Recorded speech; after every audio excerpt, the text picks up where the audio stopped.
है कि partial pressure of oxygen का कितना होता है इन योर एल्वेलाई। एल्वेलाई के अंदर पार्शियल प्रेशर ऑक्सीजन का कितना होता है? 104 mm of Hg. Right, 104। True, 104 is the partial oxygen in the your alveoli. बिल्कुल सही है। आप ये बताइए कि आपका जो डीऑक्सीनेटेड ब्लड होता है, आपका जो डीऑक्सीनेटेड ब्लड होता है, उसके अंदर पार्शियल प्रेशर कितना होता है ऑक्सीजन का? 40 mm of Hg. बिल्कुल सही, 40 is the right answer. Right, 40 आपका वहां पे रहेगा। That is going to be the partial pressure of O2 in your deoxygenated blood. So let's see.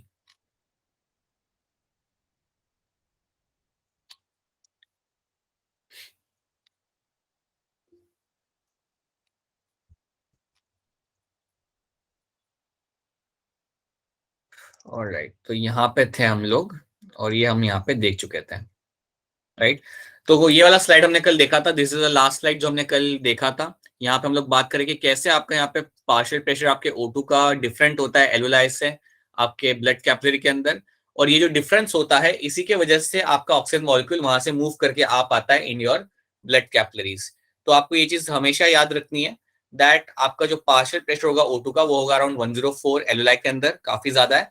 और यहाँ से आपके जो O2 होंगे वो ट्रेवल करके आएंगे आपके ब्लड कैपिलरीज के अंदर। They will get into your blood capillaries. ठीक है, और याद रखना ये जो आपका जो ब्लड आ रहा है, जो ब्लड आपका लंग्स के पास आ रहा है, that is my deoxygenated blood.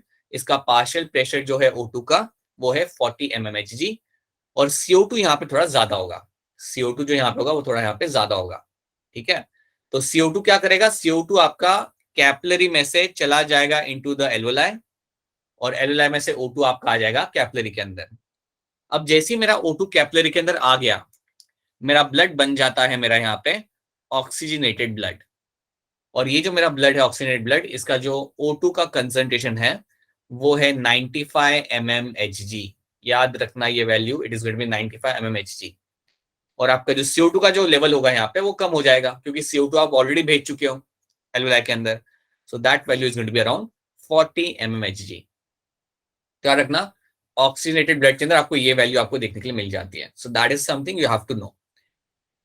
अब यहाँ पे जो आपका जो एक्सचेंज ऑफ गैसेस यहाँ पे हो रहा है, the exchange of gases which is happening over here, जो आपको यहाँ पे देखने के लिए आपको मिल जाए ना, ये किसके बीच में हो रहा है? It is happening between the alveoli and pulmonary capillary. ये जो कैपिलरी आपकी यहाँ पे है इसको हम बोलते हैं हमारे यहाँ पे पल्मोनरी कैपिलरी। सो पल्मोनरी कैपिलरी और एल्वेलाई के बीच में यहाँ पे आपका गैसियस एक्सचेंज यहाँ पे हो रहा है, और ये वैल्यूज आपको यहाँ पे याद रखनी है। ये these are the values which you have to remember. ये एनसीईआरटी की वैल्यू है और यही वैल्यूज आपको यहाँ पे याद रखनी है।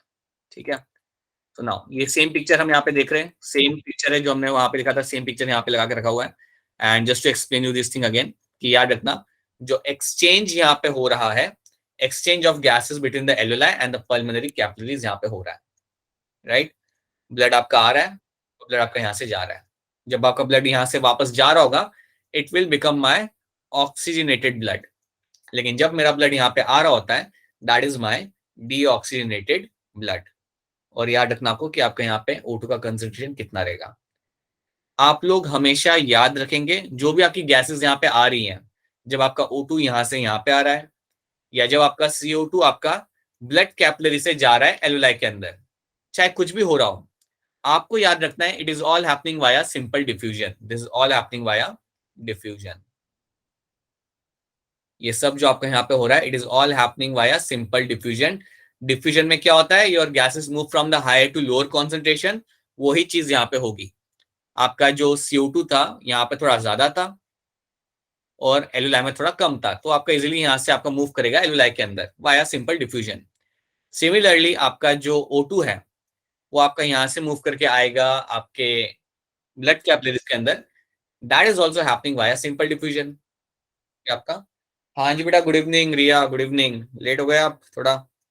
So that will get into the blood capillaries and that will also become a part of your simple diffusion. तो याद रखना है आपको यहाँ पे कि सिंपल डिफ्यूजन के थ्रू ही यहाँ पे आपका एक्सचेंज ऑफ गैसेस आपके यहाँ पे हो रहा है। ठीक है, so this is what you find happening and now you find your blood going towards the tissue. याद रखना, एक बार ब्लड आपका हो गया ऑक्सीजनेटेड, अब ये क्या करेगा, ये जाएगा अब बॉडी के डिफरेंट पार्ट्स में। It will go towards different parts of the body, ताकि बॉडी को वो ऑक्सीजन सप्लाई कर सके, अलग अलग टिश्यूज को ऑक्सीजन सप्लाई कर सके। तो इतना पहले आपको यहाँ पे याद रखना है, this is your exchange of gases between the alveoli and the pulmonary capillaries. ये आपका यहाँ पे हो जाता है। क्या ये वाला स्लाइड आप सबको यहाँ पे क्लियर है? Is this slide clear to all of you? Yes, sir. Yes, Yes, yes, sir. yes, let's sir. Move on to the next thing, that is Yes, your. sir. अब देखो यहाँ पे क्या हो रहा है, यहाँ पे हम क्या सीखेंगे, यहाँ पे हम सीखेंगे your exchange of gases between blood capillary and body tissue. यहाँ पे हम सीखेंगे आपका exchange of gases between the blood capillaries and the body tissue. अब देखो यहाँ पे हो क्या रहा है, ऊपर से जो ब्लड मेरा यहाँ पे आ रहा है ना, that is my oxygenated blood, right. उसकी वैल्यू तो आप जानते हो, यहाँ पे 95 रहेगा O2 का वैल्यू और CO2 का रहेगा 40, क्योंकि ये मेरा यहाँ पे ऑक्सीजनेटेड ब्लड। अब जैसे ही मेरा ब्लड यहाँ पे आता है, टिश्यू के पास में आता है, आपको एक चीज याद रखनी है कि टिश्यू के अंदर कई सारे मेटाबॉलिक रिएक्शन हो रहे होते हैं। टिश्यू के अंदर कई सारे मेटाबॉलिक रिएक्शंस आपके हो रहे होते हैं। So many metabolic reactions are happening within the tissue, ये आपके अंदर हो रहे हैं।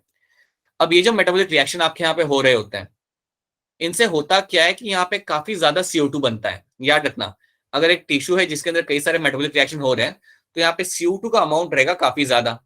याद रखना, यहाँ पे आपका CO2 का अमाउंट रहता है काफी ज्यादा। On the other hand, the amount of oxygen in this tissue is going to be less. एक मेटाबॉलिक टिश्यू के अंदर, एक टिश्यू के अंदर जहां पे कई सारे रिएक्शन हो रहे हैं, वहां पे ऑक्सीजन का अमाउंट रहेगा लो। सो याद रखेंगे हम लोग यहाँ पे कि ऑक्सीजन का अमाउंट यहाँ पे आपका रहेगा लो और CO2 का अमाउंट यहाँ पे रहेगा थोड़ा ज्यादा। The amount of CO2 is going to be very high. Good evening to the people who have just joined in, जो लोग अभी भी ज्वाइन किए हैं, good evening to all of you. And please try to ensure that you reach at a right time. सिर्फ 1 घंटे की आपकी क्लास होती है। If you happen to miss पहले के 15 minute, then you usually loose around 7 to 8% of the lecture. कोशिश करिए कि आप टाइम पे आ जाए करिए, ठीक है। So you have a CO2 in a high amount, you have a O2 in a low amount. याद रखना, एक टिश्यू जो काफी एक्टिव है, उसके अंदर आपको ये कंडीशन देखने के लिए मिलेगी। अब होता क्या है कि जैसे ही आपका ब्लड टिश्यू के पास में आता है, जैसे ही आपका ब्लड टिश्यू के पास में आता है, यहाँ पे व्हाट विल हैपन, यहाँ पे जो O2 होगा, क्योंकि O2 तो यहाँ पे काफी ज्यादा है, so that O2 will travel from the blood capillary into the tissue। Simple सी बात है, जो मेरा ऑक्सीजन है यहाँ पे, वो मेरा ट्रैवल करके आ जाएगा मेरे टिश्यू के अंदर, right. On the other hand, क्योंकि यहाँ पे CO2 का कंसंट्रेशन ज्यादा है, आई कैन एक्सपेक्ट कि मेरा जो CO2 यहाँ पे होगा, ये मेरा ट्रैवल करके जाएगा इनटू योर ब्लड कैपिलरी के अंदर, that will go into your blood capillary. तो अगेन यहाँ पे भी आपका सिंपल डिफ्यूजन ही हो रहा है, high to lower concentration. CO2 का लेवल यहाँ पे ज्यादा है और आपका ये जो ब्लड है उसके अंदर आपका सिर्फ 40, उसमें वैल्यू आपकी सिर्फ 40। तो आपका CO2 आपका यहाँ से ट्रेवल करते हुए आ जाएगा आपके ब्लड कैपिलरी के अंदर। ऑन द अदर हैंड, आपका जो ऑक्सीजन मॉलिक्यूल्स है यहाँ पे, वो ऑक्सीजन मॉलिक्यूल्स आपके ट्रेवल करके आएंगे मेरे ब्लड कैपिलरी में से into the tissue via simple diffusion. तो यहाँ पे इस तरीके से आपका एक्सचेंज ऑफ गैसेस होगा। अब जब आपने यहाँ पे गैसेस एक्सचेंज कर लिया, जब आपने यहाँ पे गैसेस एक्सचेंज कर लिया, अब हुआ क्या, अब मेरा जो ये ब्लड कैपिलरी है, ये यहाँ से वापस जाएगी टूवर्ड्स द लंग्स। इसने अपना काम कर दिया ना, इसने अपना एक्सचेंज ऑफ गैसेस कर लिया, अब ये वापस से जाएगी टूवर्ड्स द लंग्स। और यहाँ पे अब जो ब्लड आपको दिखेगा, यहाँ पे the blood you will find over here is my deoxygenated blood. अब क्योंकि यहाँ पे मेंशन किया हुआ है कि ये है मेरा यहाँ पे डीऑक्सीजनेटेड ब्लड, तो याद रखना यहाँ पे O2 का अमाउंट होगा काफी कम, क्योंकि आप ऑक्सीजन सेंड कर चुके हो, आपके पास जो ऑक्सीजन था वो अपने टिश्यू को दे दिया, तो अब ब्लड के अंदर ऑक्सीजन जो रह गया वो काफी कम हो गया, अराउंड 40 mmHg का। और अमाउंट ऑफ CO2 की अगर आप बात करोगे तो वो थोड़ा बढ़ चुका है, आपके CO2 का अमाउंट यहाँ पे थोड़ा बढ़ चुका है, और वो बढ़ा इसलिए क्योंकि CO2 आपके यहाँ से वहां पे जा चुके हैं। So amount of CO2 over here has slightly increased, ये आपका यहाँ पे थोड़ा बढ़ चुका है। सो याद रखना है, ये वैल्यू आपको मिलती है इन योर डीऑक्सीजनेटेड ब्लड, और यही चीज आपको इसमें भी देखने के लिए मिल रही है। देखो वैल्यू तो यहाँ पे चेंज नहीं हुई, the value is always going to remain this, ये वैल्यू आपके यहाँ पे यही रहती है, ठीक है। So this is something you have to know. अब यहाँ पे जो आपका एक्सचेंज ऑफ गैसेस हो रहा है, it is happening between the blood capillary and the body tissue. यहाँ पे जो आपका एक्सचेंज ऑफ गैसेस आपका हो रहा है, ये आपका हो रहा है between the blood capillaries and your body tissue. So that is something you have to know. ये आपको यहाँ पे याद रखना है. तो क्या ये वाला स्लाइड आपको यहाँ पे समझ आ रहा है? Is this slide clear to all of you? Yes. Yes, sir. Yes, Yes, sir. Right. याद रखना यहाँ पे आपका एक्सचेंज ऑफ गैसेस जो आपका यहाँ पे हो रहा है, it is happening in the blood capillary and the body tissue. हाँ जी बेटा. और कोई क्वेश्चन हो तो आप डायरेक्टली इंटरव्यू के पूछ सकते हो. ठीक है.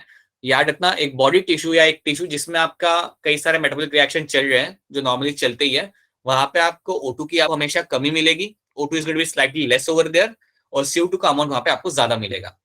और इसी CO2 को आपको बॉडी के बाहर निकालना है.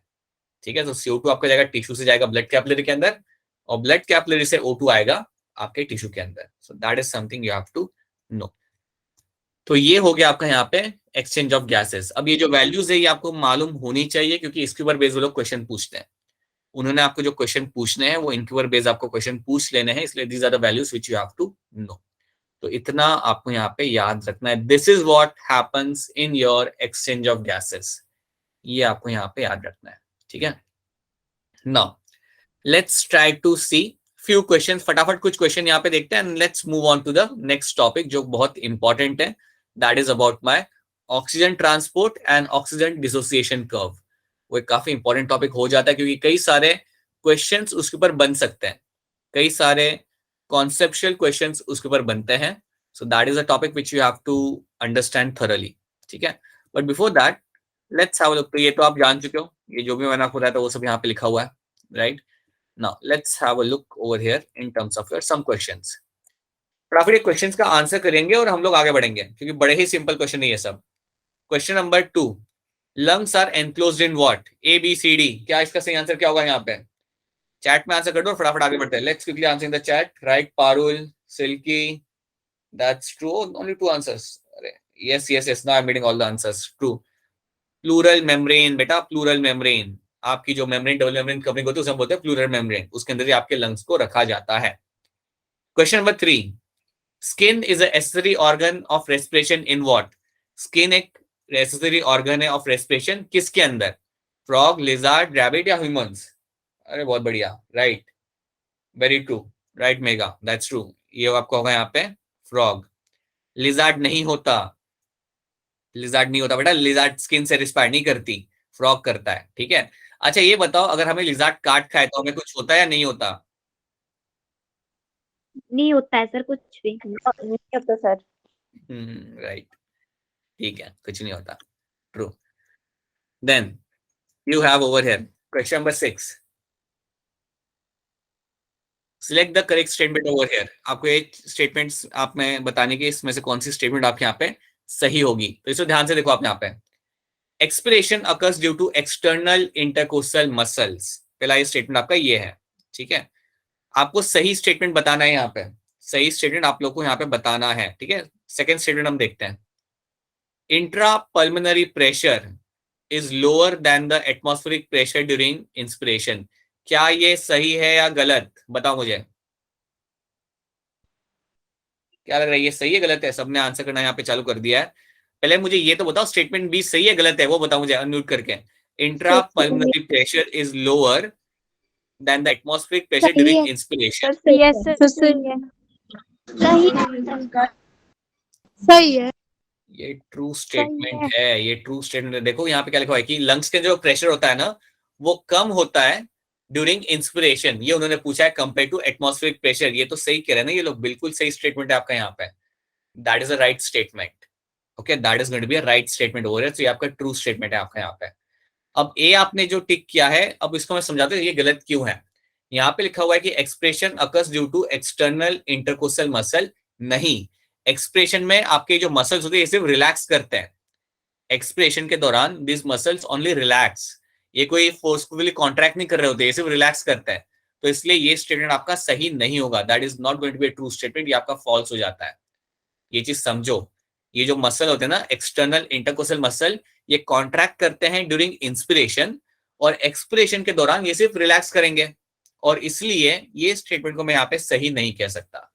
अब सीओडी भी आप ये देख लो, inspiration occur when the atmospheric pressure is less than the intrapulmonary pressure. ये तो बिल्कुल गलत है, ये तो Wrong. ये तो बिल्कुल रॉन्ग है इनका, तो ये स्टेटमेंट बिल्कुल ही रॉन्ग है। And last D, expiration is initiated due to contraction of your diaphragm. ये भी आपका बिल्कुल ही गलत Wrong. स्टेटमेंट हो जाता है। तो आपका ऑप्शन बी यहाँ पे होता है right answer, that is right. इसलिए ध्यान से देख के क्या करो बेटा, ध्यान से क्वेश्चन को देख लिया करो and then you have to answer that, right.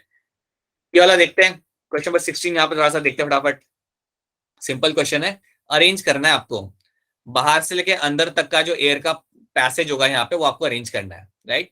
तो मैं पहला देखता हूँ यहाँ पे, पहला क्या है, नेजल कैविटी, लैरिंग्स, फेरिंग्स, ट्राइकिया। ये सही लग रहा है गलत लग रहा है, क्या लग रहा है आपको, सही है गलत है?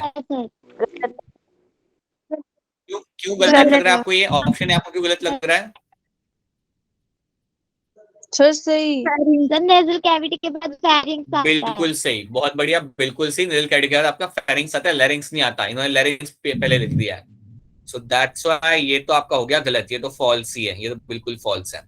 बी देखते हैं, नेजल कैविटी, लैरिंग्स, फेरिंग्स, ट्राइकिया, सही है गलत है, जल्दी बताओ। गलत है। बिल्कुल गलत है, ये बिल्कुल गलत है, राइट। ऑप्शन सी देखते हैं हम यहाँ पे। नेजल कैविटी, फेरिंग्स, लैरिंग्स, यहां तक तो सब ठीक है। ट्राइकिया, ब्रोंकियोल्स, ब्रोंकाई, एल्वुलाई, सही है गलत है? गलत है। क्यों गलत है? गलत। ब्रोंकाई पहले आते हैं, ब्रोंकियोल से। बिल्कुल सही है, ब्रोंकाई पहले आएगा, ब्रोंकियोल्स बाद में आएगा। So that is also going to be a false statement, right. So option D मेरा ऑब्वियसली यही मेरा सही होगा और बिल्कुल सही भी है। Nasal cavity, pharynx, larynx, trachea, bronchi, bronchioles, alveoli, right. So option D मेरा यहाँ पे सही आएगा, जो आप लोगों ने यहाँ पे ऑप्शन सिलेक्ट किया है पहले के 3 ऑप्शन निकालने के बाद। So that is going to be your option D, that is going to be right answer. Now partial pressure of oxygen, partial pressure of oxygen in alveoli of the lung is। ये लोग कह रहे कि कैसा होता है partial pressure oxygen का alveoli के अंदर। पहले तो आप मुझे ये बताओ कि पार्शियल प्रेशर ऑक्सीजन का एल्वेलाई में कितना होता है, वैल्यू कितनी होती है? 104 mm। राइट, ये आपकी वैल्यू होती है। अब आप ऑप्शन देखो ध्यान से और बता दो क्या इसका सही आंसर होगा, ABCD क्या इसका सही आंसर होगा। हाँ जी आरुषि, गुड इवनिंग, लेट हो गए बेटा आप तो, क्या हो गया, फंक्शन है क्या आप लोग स्कूल में? नो सर, लाइट नहीं थी, स्नोफॉल हुई थी उस वजह से। ओके, कोई नहीं, ठीक है। हाँ जी, सबका आंसर यहाँ पे सही आ रहा है, right, that's true. It's more than that in the blood. The partial pressure of oxygen in the alveoli of the lungs is more than that in the blood. So option B आपका यहाँ पे सही answer होगा। That is going to be a right answer over here. बिल्कुल सही answer आपका यहाँ पे, आपको मिलते हैं +4 मार्क्स। बहुत बढ़िया, राइट। एक और question, the exchange of gases in the alveoli, exchange of gases in the alveoli of the lungs takes place by what? Osmosis, passive transport, simple diffusion या active transport? जल्दी, right? Anamika, that's true. Anamika, Preeti, Priya, and suddenly now I cannot read the names all. Yeah, Bhavna, Arushi, that's true. Megha, that's true. It's your simple diffusion. Simple diffusion के through I'll be finding कि आपका यहाँ पे आपका transport किया जाएगा. So that is one thing you have to very clearly remember, right? Then you have a question number 15 over here. Ventilation movement of the lungs. Ventilation movement of the lungs in mammals are governed by। आपके mammals के अंदर जो आपकी जो movement आप करते हो, आपकी जो ब्रीदिंग की आपकी जो मूवमेंट हो रही होती है, वो कौन सी 2 चीजें आपकी गवर्न करती है? वो कौन सी 2 चीजें आपकी गवर्न करती है? और मुझे आंसर यहाँ पे मिल रहा है राइट। कुछ लोग सही है, कुछ लोग गलत है, बिल्कुल ही गलत है, कुछ लोग सही है, राइट। अभी देखो यहाँ पे ध्यान से देखो, लंग्स की जो आप मूवमेंट हो रही है, मतलब आपका जो ब्रीदिंग आपका हो रहा है, उसमें कौन सी 2 चीजें आपके यहाँ पे इन्वॉल्व है? एक आपका हो गया डायफ्राम, ये तो इन्वॉल्व हो गई, राइट। और दूसरा आपका होगा इंटरकोस्टल मसल। तो आप सिर्फ सी को क्यों सिलेक्ट कर रहे हो? अगर आपके बी और सी दोनों इन्वॉल्व है तो your B is also involve and your C is also involve. So इसलिए आपका सही आंसर यहाँ पे होगा ऑप्शन डी। जिन्होंने भी ऑप्शन डी किया था बहुत बढ़िया, that's going to be right answer. याद रखना आपके यहाँ पे डायफ्राम भी इन्वॉल्व हो रहा है और आपके यहाँ पे इंटरकोस्टल मसल भी आपके यहाँ पे इन्वॉल्व होते हैं। हाँ, लंग्स के कोई मसल इन्वॉल्व नहीं होते हैं, लंग्स के कोई मसल यहाँ पे इन्वॉल्व नहीं होंगे, only B and option C will get involve over here. तो क्या इतना आपको समझ आ रहा है? Is this question clear to all of you? क्या ये क्वेश्चन सबको क्लियर है यहाँ पे? Yes, sir. That is something you have to know. ठीक है, तो ये आपने देखा, आपने कुछ क्वेश्चन यहाँ पे देख लिया। अब हम क्या समझेंगे यहाँ पे? Now will start with the new topic, और जो नया टॉपिक आपका यहाँ पे रहेगा वो आपका रहेगा transport of oxygen. So let's try to understand this topic, जिसको हम बोलेंगे हमारे यहाँ पे ट्रांसपोर्ट ऑफ ऑक्सीजन। तो इसको हम थोड़ा सा पहले समझेंगे, इसको ज्यादा डिटेल में अभी हम कर देखेंगे, थोड़ा सा इसको हम समझ लेंगे and then will move on to something else. आपको यहाँ पे याद रखना है कि जब भी हम बात करते हैं ऑक्सीजन ट्रांसपोर्ट की, ऑक्सीजन ट्रांसपोर्ट आपका किया जाता है वाया और आरबीसी। तो एक चीज याद रखो कि आपके बॉडी के अंदर लंग्स से अगर ऑक्सीजन लेके अगर आपको जाना है आपके डिफरेंट बॉडी पार्ट्स के अंदर, देन याद रखना 97% of oxygen transport is been carried out by my RBC. याद रखना 97% of oxygen transport is carried by my RBC, और remaining 3% is carried out by my blood plasma. Remaining 3% is been carried out by your blood plasma. तो ये पहले आपको याद रखना है। That's a very simple thing which you have to remember कि यार ऑक्सीजन आपका जो ट्रांसपोर्ट किया जा रहा है, आपका 97% ऑक्सीजन आपका जाता है आरबीसी के ऊपर बैठ के, राइट? और बाकी का 3% ऑक्सीजन आपका जाता है ब्लड के अंदर, जो ब्लड प्लाज्मा होता है उसके अंदर मिक्स होके। तो ये आपको याद रखना, ये वैल्यू आपको याद रखना है, that 97% of oxygen will travel via sitting on the RBC. बाकी 3% जो आपका होता है वो आपका ब्लड प्लाज्मा के ऊपर बैठ के जाएगा अपने हिसाब से। ठीक है, तो पहले तो ये कंपोनेंट आपको यहाँ पे याद रखना है, that is one thing you have to know. अब इसके बाद आपको जो चीज मैं बताऊंगा उस पर आप थोड़ा ध्यान दो। जब भी हम बात करते हैं आरबीसी की, जब भी हम बात करते हैं हमारे आरबीसी की, तो आरबीसी में एक होता है आपका रेस्पिरेटरी पिगमेंट, और उस पिगमेंट का नाम होता है आपका haemoglobin. That pigment is called as your haemoglobin. तो याद रखिएगा कि आरबीसी के अंदर आपका होता है एक respiratory pigment, will have respiratory pigment, और ये रेस्पिरेटरी पिगमेंट जो आपका यहाँ पे होगा इसको हम बोलते हैं हमारे यहाँ पे हीमोग्लोबिन।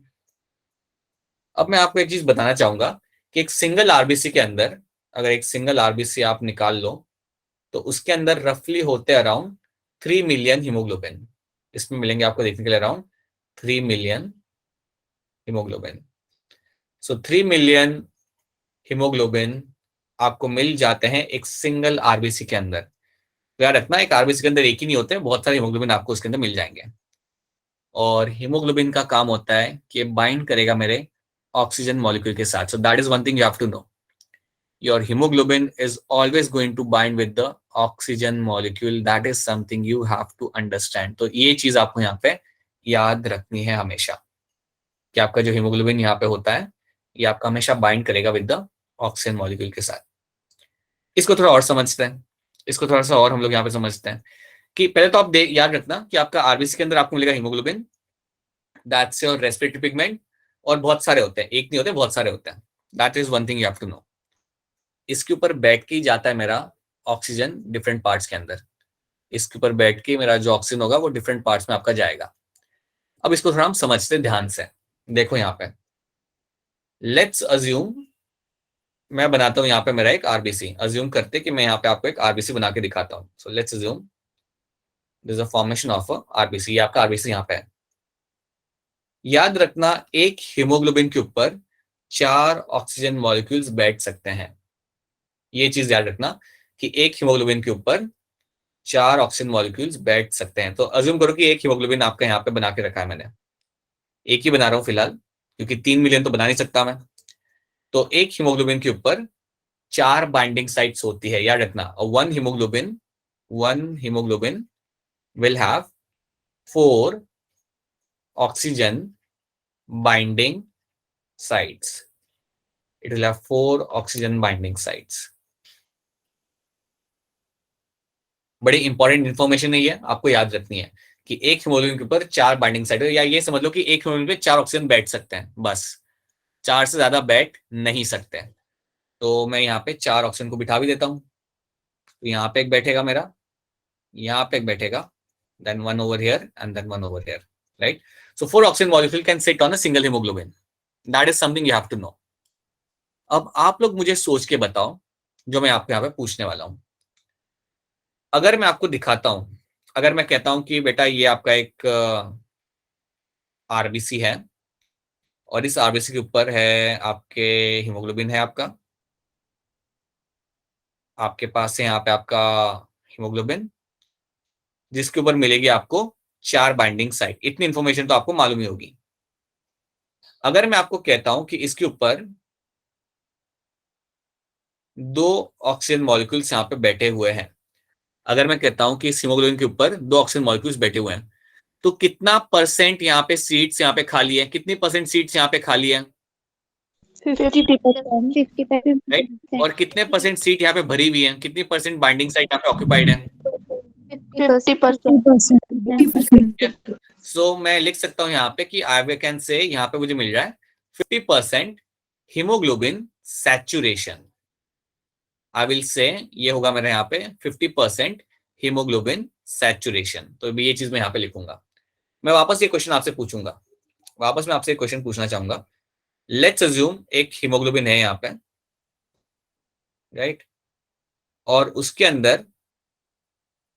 अंदर आपको दिख रहा है यहाँ पे देखने के लिए, let's assume in that you have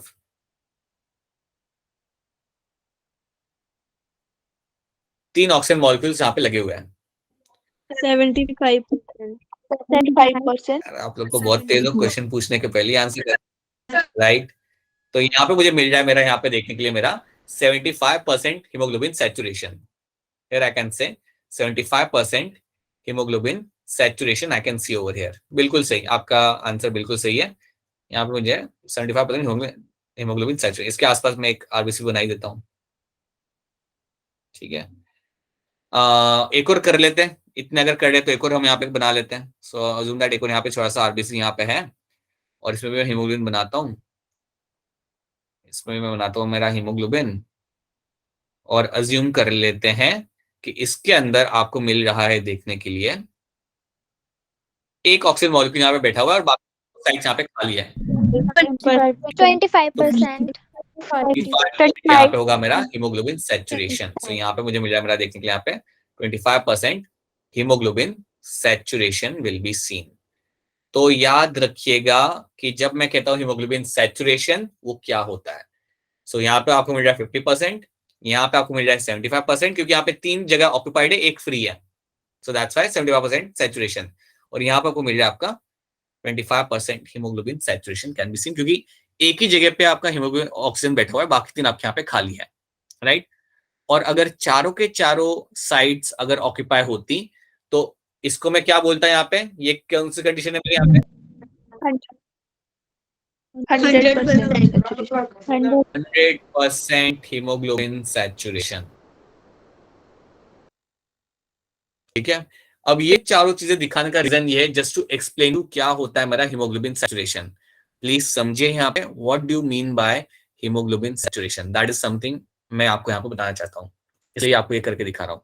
तो याद रखना, जब भी मैं आपको कहता हूँ 50% हीमोग्लोबिन सैचुरेशन, तो याद रखना आपके 50% आपकी जो हीमोग्लोबिन है उनके अंदर half of the sites are been occupied, और आई वुड से जितने भी आपके हीमोग्लोबिन है उनके अंदर आधी साइट्स ऑक्यूपाई करा है ऑक्सीजन ने और आधी साइट्स खाली है।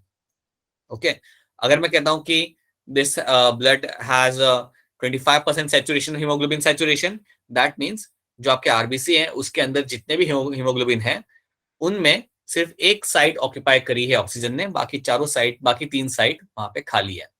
तो that is something you have to know. पहले आपको ये चीज यहाँ पे समझनी है। तो 2 चीज आप इस स्लाइड पे याद रखेंगे। एक हीमोग्लोबिन के अंदर आपको मिलते हैं 4 ऑक्सीजन बाइंडिंग साइट, सबसे पहली चीज। दूसरी चीज कि हीमोग्लोबिन सैचुरेशन क्या होता है, हीमोग्लोबिन सैचुरेशन क्या होता है, that is something you have to know.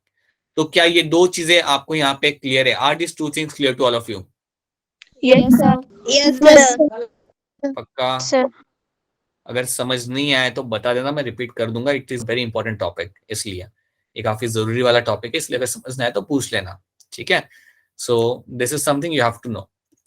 अब ये चीज हमें समझनी है, ये चीज आज हम समझेंगे, इस चीज को, एक सर्टेन पार्ट को इसे आज हम समझेंगे, पूरा नहीं समझ पाएंगे बट कुछ पार्ट आज हम इसे समझेंगे। ये है मेरा oxygen dissociation curve, oxygen dissociation curve. So let's try to understand this oxygen distribution curve। आपके यहाँ पे क्या है, इसको हम आराम से समझते हैं, राइट। आपका ये ग्राफ है, आपको ये एनसीईआरटी के अंदर भी आपको देखने के लिए मिल जाएगा, राइट। जब भी आप कोई ग्राफ ऑब्जर्व करते हो ना, सबसे पहले आप ध्यान दो वाई एक्सिस और एक्स एक्सिस के ऊपर। कुछ दिखे ना दिखे, पहले आप देखो कि वाई एक्सिस क्या है और एक्स एक्सिस यहाँ पे क्या है। So let's see that. आपका जो वाई एक्सिस यहाँ पे है ना, ये है मेरा यहाँ पे हीमोग्लोबिन सैचुरेशन। ये याद रखना, जो वाई एक्सिस मेरा यहाँ पे है that is my haemoglobin saturation, ठीक है। और जो एक्स एक्सिस मेरा यहाँ पे है, वहां पे जो मेरी वैल्यू लिखी हुई है that is for my partial pressure of oxygen. यहाँ पे लिखा हुआ है यहाँ लोगों ने, that is for my partial pressure of your oxygen. तो प्लीज याद रखना, जब भी आपको कोई ये ग्राफ दिखे कि वाई एक्सिस पे क्या है और एक्स एक्सिस पे यहाँ पे क्या है। वाई एक्सिस पे आपको मिलेगा value of your haemoglobin saturation, और ये सारी की सारी जो वैल्यू है ये सारी होंगी परसेंटेज के अंदर। याद रखना, ये सारी वैल्यू चाहे वो कोई भी आपको ग्राफ दें, ये वाला, it will always have a percentage वाली वैल्यू होंगी। तो ये 20, 40, 60, 80, 100 ये आपकी परसेंटेज की वैल्यू है। याद रखना, that is my percentage value. So ये आपको यहाँ पे याद रखना है। So Y axis is my haemoglobin saturation. मैं यहाँ पे लिख देता हूँ, वाई एक्सिस पे मुझे दिख रहा है यहाँ पे हीमोग्लोबिन सैचुरेशन डाल के रखा हुआ इन लोगों ने, और आपका जो एक्स एक्सिस यहाँ पे है that will be having your partial pressure of your O2, ठीक है। सो इतना पहले आपको यहाँ पे याद रखना है। यहाँ तक सब कुछ क्लियर है? यहाँ तक आई थिंक कोई दिक्कत नहीं है किसी को। I hope this is something clear to all of you. Yes, sir. अब देखो यहाँ पे करना क्या है, राइट। अब आपको करना क्या है कि जैसे ही आपके सामने ये ग्राफ आता है ना, आप क्या करो, इसका जो राइट हैंड साइड होता है ना, उसके वहां पे आप लिख दो lungs. This part you call it as a lungs and the left hand side you call it as a tissue. ऊपर आप ये लेबलिंग कर दो कि लेफ्ट वाला जो मेरा एरिया है वो मेरा टिश्यू वाला एरिया है, और जो राइट वाला जो मेरा यहाँ पे एरिया है वो है मेरा यहाँ पे एरिया ऑफ माई लंग्स। इतना पहले आप उसे लेबल कर दो, इतना उसे आप सेपरेट कर लो। ये आपको हेल्प करेगा, ये आपको ग्राफ समझने में आपको हेल्प करेगा, ठीक है। अब आप स्टोरी को आगे समझते हैं हम लोग। हाँ, अब आप मुझे ये बताइए कि सबसे ज्यादा पार्शियल प्रेशर O2 का आपको कहाँ देखने के लिए मिलता है? Lungs. Right, alveoli from lungs, I can say alveoli means I can say that is something I'll be finding in the lungs, right। और अगर आपको याद हो तो इसकी वैल्यू आपकी रहती है रफली अराउंड लाइक 104 mmHg की आपको वैल्यू यहाँ पे दिख जाती है, ठीक है। तो आप बिल्कुल कह सकते हो, आप बिल्कुल काफी स्ट्रांगली आप कह सकते हो कि लंग्स वाले एरिया में मुझे वैल्यू अराउंड 100 मिल जाएगी। I will get the value of partial pressure going to be around 100 mmHg। I can very clearly say that, right. मैं काफी क्लियरली कह सकता हूं कि मेरी जो पार्शियल प्रेशर O2, जो मेरा O2 का जो पार्शियल प्रेशर है उसकी वैल्यू 100। अगर आपको कोई पूछता है, अज्यूम करो कि आपको कोई पैथोलॉजिस्ट आपको पूछता है, कोई डॉक्टर आपको पूछता है कि यार सबसे ज्यादा O2 की वैल्यू मुझे कौन से एरिया में मिलेगी, तो आप क्या बोलोगे? लंग्स। आप बोलोगे कि हाँ सर लंग्स में मिलेगी आपको वो value, it will be closer to 100, right. आप ये ग्राफ देखो, अब pay attention to the graph को अगर आप ध्यान से देखोगे यहाँ पे, so what is happening over here, इसके ये पॉइंट को आप देखो, ये पॉइंट पे आपको दिख रहा है आपका ये जो आपका पॉइंट है, इसको आप अगर नीचे लाओगे what you will get to see, the value will reach towards your 100, ठीक है। आपके यहाँ पे जो वैल्यू आपके यहाँ पे आ रही है आपके 100 को आके टच कर रही है, तो ये पॉइंट आपको दिख रहा है that you have value at your 100। तो क्योंकि हमने बोला था कि राइट हैंड साइड को हम बोलेंगे लंग्स वाले एरिया, तो मैं कह सकता हूं कि लंग्स वाले जोन के अंदर, अगर मैं इसको लंग्स वाला जोन बना दूं यहाँ पे, तो लंग्स वाले जोन के अंदर मुझे पार्शियल प्रेशर मिल रहा है 100 ऑफ माई O2, ठीक है। क्या इतना पार्ट क्लियर है आप लोगों को? Is this part clear to all of you? Yes, sir. Yes, sir. आपको यहाँ पे 100 मिला है। Yes, sir. अच्छा, अब एक और चीज आप मुझे बताओ, ध्यान से सोच के बताना। एक एग्जाम्पल दे रहा हूँ और एग्जाम्पल को ध्यान से सुन के उसे आंसर करो। मैं आपको एग्जांपल थोड़ा अलग से बताता हूँ। लेट्स अज्यूम करो कि आप धर्मशाला के बस स्टैंड पे हो, राइट। आप धर्मशाला के बस स्टैंड पे खड़े हो, राइट। आप इतना तो जानते हो कि बस स्टैंड वो जगह होती है जहां पे आपके सारे लोग आके बस पकड़ते हैं, तो यहाँ पे भीड़ काफी रहेगी। मतलब ऐसा तो होगा नहीं कि आप बस स्टैंड पे चले गए, मेन जो बस डेपो होता है उस पर आप चले गए और आपने देखा कि यार वहाँ पे लोग नहीं है। वहाँ पे भीड़ होती है, लोग बस के लिए वेट कर रहे होते हैं, बस में चढ़ने के लिए लोग खड़े होते हैं, ठीक है। अब अज्यूम करो यहाँ पे एक बस आती है जो बिल्कुल खाली है, राइट। और अज्यूम करते हैं कि वो जो बस है वो आपकी जा रही है बीर की तरफ। सो यहाँ से एक बस आई है और वो उस बस का काम है, उसकी डेस्टिनेशन जो यहाँ पे है वो है आपकी टुवर्ड्स द बेर। बेर मालूम है ना, बेर बिलिंग वाला एरिया मंडी में आता है, तो यहाँ पे वो बस जाने के लिए रेडी है। अब एक बात सोचो, जब बस यहाँ पे आएगी, जब बस, क्योंकि बस यहाँ से ही चालू हो रही है, बस चालू कहाँ से हो रही है, धर्मशाला बस स्टैंड से ही चालू हो रही है, तो इनिशियली वो खाली रहेगी। लेकिन क्योंकि वहां पे इतने सारे लोग होंगे, वो सारे के सारे उसके ऊपर चढ़ जाएंगे, right. So all the seats in the bus will get occupied. सारी की सारी जो सीट्स मेरी होंगी बस के अंदर, वो सारी की सारी वहां पे ऑक्यूपाइड हो जाएंगी। जो कितने मेरी सीट्स होंगी यहाँ पे, समझो 50 सीट है, 50 की 50 seat. So if you have a 50 seats over here, सारी की सारी सीट्स यहाँ पे मेरी हो जाएंगी ऑक्यूपाइड। क्योंकि कभी तो कभी आपने देखा होगा ना, लोग कैसे बस में चढ़ते हैं, जैसी बस आती है तो दौड़ दौड़ के चढ़ जाते हैं सब लोग, और सब लोग जाके अपनी सीट पकड़ लेते हैं। तो यहाँ पे भी वैसा ही होगा। तो अगर मेरी बस पूरी यहाँ पे ऑक्यूपाई हो जाती है स्टार्टिंग पॉइंट पे, तो मैं क्या कह सकता हूँ कि यहाँ पे मुझे मिल रहा है 100% saturation. Can I say that? Yes, Yes, sir. yeah, right, क्योंकि सब लोग बस में चढ़ के बैठ गए, यहाँ पे सारी की सारी सीट्स ऑक्यूपाई कर ली, तो आई कैन श्योरली से यहाँ पे मुझे मिल रहा है देखने के लिए मेरा 100% saturation. That is something I will be able to see over here, ठीक है। अब आपको क्या करना है, तो चलो यहाँ पे हो गया सैचुरेशन, यहाँ पे हो गया, सारी सीट्स बुक हो गई, सब लोग बैठ गए उसके ऊपर, राइट। अब तुम्हारी बस चलने लगती है। अब जब तुम्हारी बस यहाँ से चलने लगती है, तो होगा क्या ना, जरूरी नहीं है कि हर किसी को बिर जाना होगा। कुछ लोग होंगे जो शायद उतर जाए पालमपुर में, उतर जाए, राइट। कुछ लोग होंगे जो शायद उतर जाए आपके कांगड़ा में, उतर जाए। कुछ लोग होंगे जो शायद जोगिंदर नगर नगर में उतर जाए। कुछ लोग जोगिंदर नगर में उतर जाए, राइट। तो काफी लोग ऐसे उतरते जाएंगे। अब आप मुझे ये बताओ कि जैसे लोग उतरना चालू करेंगे, तो क्या सैचुरेशन 100% रहेगा या कम होगा? कम होगा सर। कम होगा। कम होगा, कम होगा। कम होगा, क्योंकि अब सीटें तुम्हें खाली होने लगेंगी वहां कम पे। होगा। अभी तुम्हारे वहां पे सीटें धीरे धीरे खाली होने लगेंगी। तो पहले 100% था, लेकिन कोई लोग, समझो 10 लोग उतर गए पालमपुर के अंदर, तो सैचुरेशन समझो आपका हो गया, थोड़ा कम हो गया। और 10 लोग उतर गए कांगड़ा के अंदर, उतर गए तो और कम हो गया। तो हो क्या रहा है यहाँ पे, जैसे आपकी बस जब तक आपकी बीर तक पहुंचेगी, आपका सैचुरेशन काफी कम हो चुका होगा। तो मैं सैचुरेशन की वैल्यू यहाँ पे रफली लिख देता हूँ कि यहाँ पे आपका लंग्स, यहाँ पे आपका बस स्टैंड पे 100 था, यहाँ पे समझो आपका हो जाता है 80% सैचुरेशन। यहाँ पे आपका हो रहा है, अज्यूम कर लेते हैं 70% सैचुरेशन। यहाँ पे आपका हो रहा है 40%। तो यहाँ पे आपकी वैल्यू कम होने लगती है, राइट। यहाँ पे आपके सैचुरेशन की वैल्यू यहाँ पे कम हो रही है। तो ये स्टोरी मैंने आपको यहाँ पे बता दी। अब सेम स्टोरी में बताऊंगा in terms of your lungs. Lungs को अगर आप ऑब्जर्व करोगे, अब लंग्स वो जगह है जहां पे मेरे आरबीसी आएंगे सारे के सारे, मतलब उसके पास में पहुंचेंगे।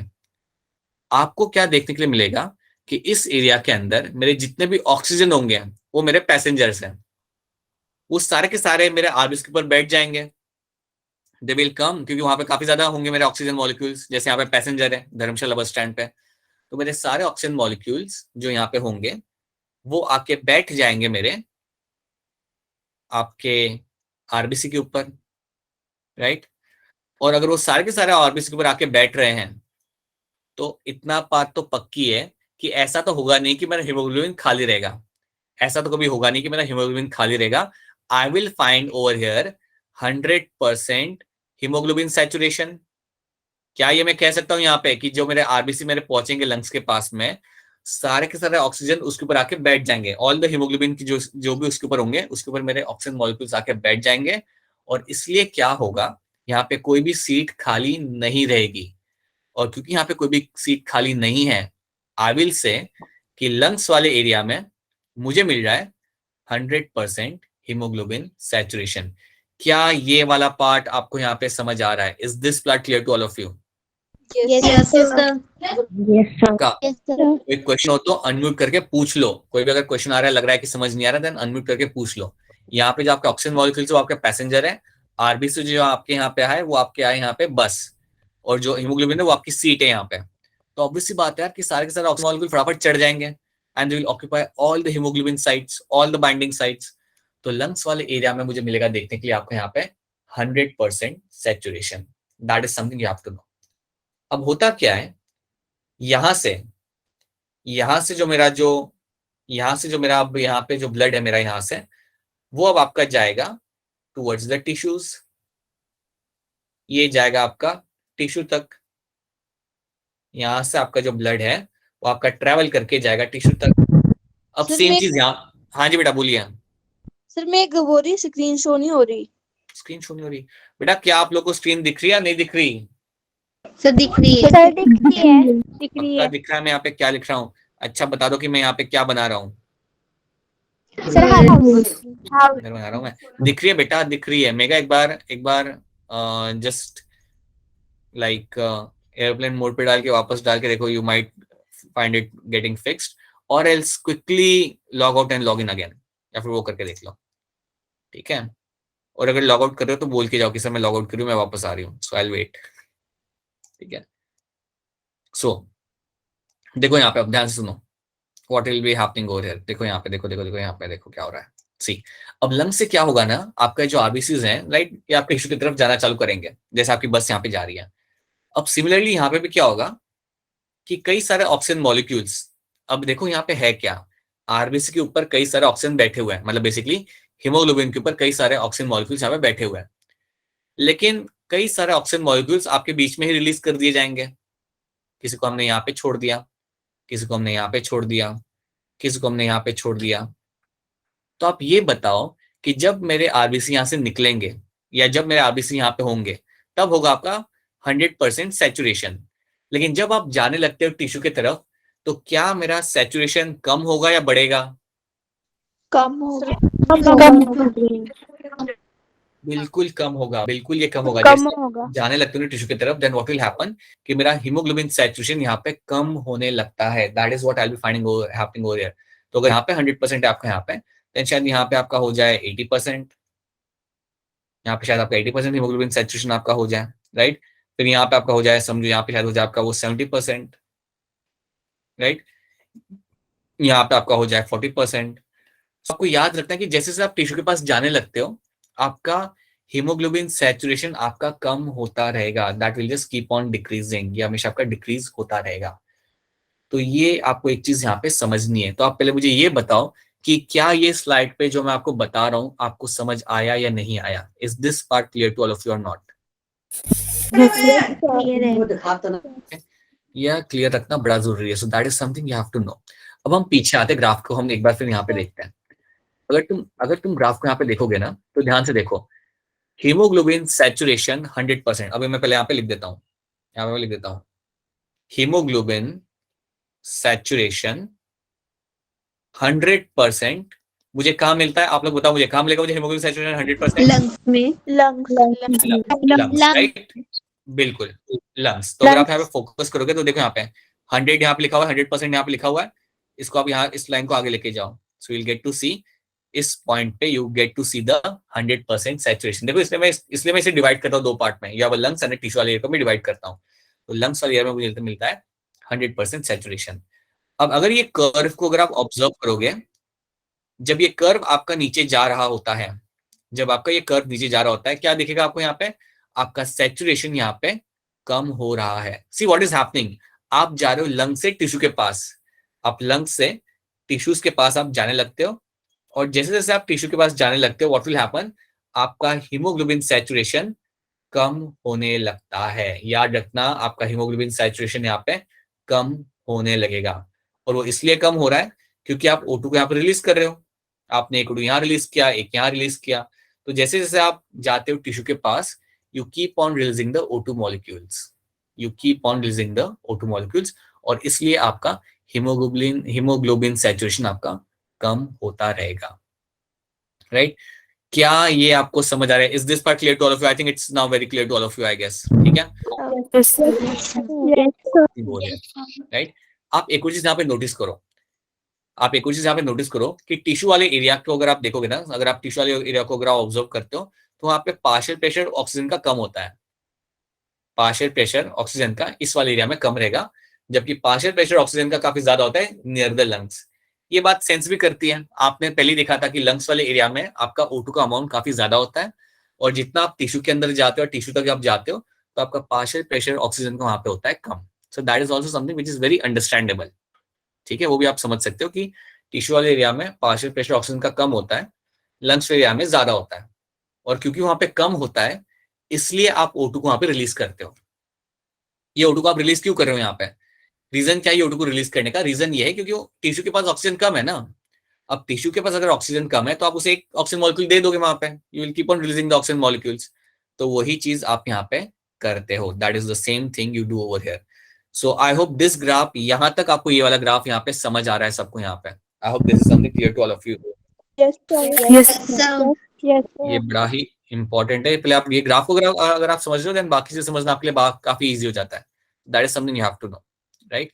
Okay, so this is something you can see over here. Similarly ये एक मैंने यहाँ पे जो ग्राफ बनाया है, याद रखना ये जो कर्व होता है ना, इसको हम कहते हैं सिग्मोइडल कर्व.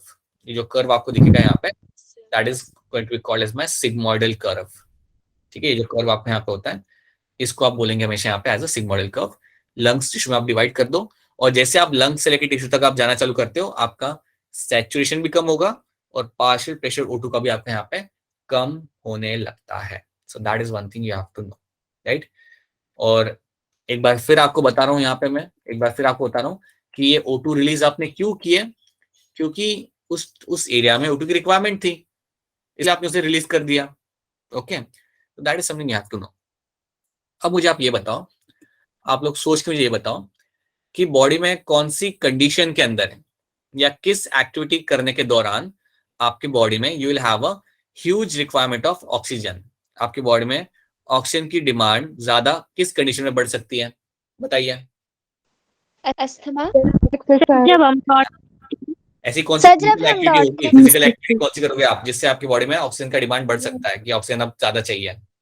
रनिंग. हाँ जी, रनिंग ले लो आप. पता नहीं क्या करिए लड़की को, मुझे सुनाई नहीं दिया. रनिंग हो गया एक, और exercise. Exercise, right? Even you can say something like a swimming. ठीक है, तो ये कंडीशन में क्या होगा कि आपके बॉडी के अंदर ऑक्सीजन की डिमांड बढ़ जाएगी. ये जब चीजें आप करते हो तो आपकी बॉडी के अंदर ऑक्सीजन की डिमांड आपकी बढ़ जाती है, right? So that is something you have to no.